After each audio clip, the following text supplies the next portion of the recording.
light travels as a wave, moving with speed c, and the light can have many, many different wavelengths.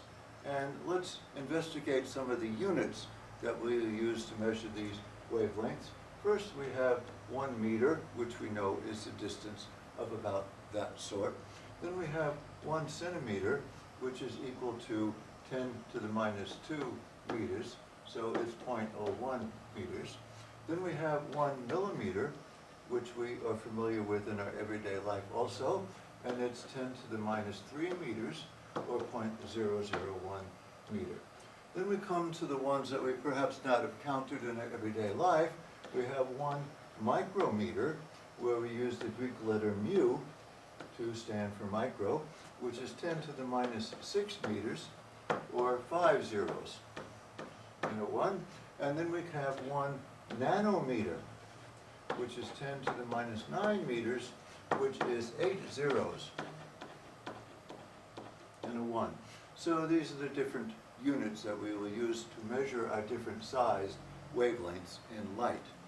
So let's now study the electromagnetic spectrum.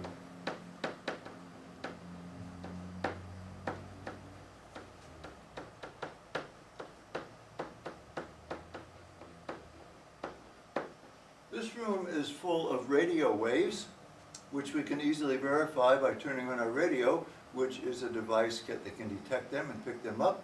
Our eye cannot detect these radio waves, but they're here nevertheless, and they are very low energy, very long wavelength, and the shorter the wavelength, the more energy that's present in the wave. But these waves are such a long wavelength that they're absolutely harmless to us. So these radio waves have a wavelength of 1 to 3 meters, a very long wavelength, if you will. Next we come to a microwave wavelength, which is around 1/10 of a centimeter, in that neighborhood. And these waves will also, in ordinary intensity, not harm you very much, but if you put them very concentrated effect, like in a microwave oven, then they can generate enough heat to actually cause damage. What we come to after that is known as the infrared waves. Those are the infrared waves that operate our infrared remote control devices, and they're of an even shorter wavelength.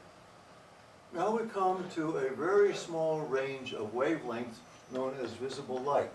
These are the only wavelengths of the entire electromagnetic spectrum that our eye can detect. So perhaps for a long time we thought those were the only electromagnetic waves that were out there, but then we found devices that would detect these others. Then the visible light starts with the longest wavelength of the red, it goes through the green and ends up at the blue. Now a typical wavelength for visible light might be 400 nanometers. After we leave the visible light, we come to the ultraviolet light. Our eye can not detect the ultraviolet, and it is of a shorter wavelength, a higher frequency, and it can actually cause a little bit of damage to our skin. Sun does emit some ultraviolet. Fortunately, we should have an ozone layer up there which will absorb it and prevent too much damage from happening to us.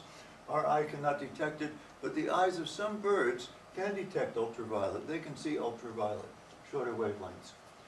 To go to even shorter wavelengths, higher frequencies, more energy, we come to what are known as the X-rays. These can actually go through your flesh, but not through your bones, so they're good for photographing bones. And in serious enough concentrations, they can actually cause damage to you, can rearrange your chromosomes a little bit. If we go to even higher frequencies, shorter wavelengths, we come to what are known as the gamma rays, which are extremely, extremely destructive if they enter your flesh.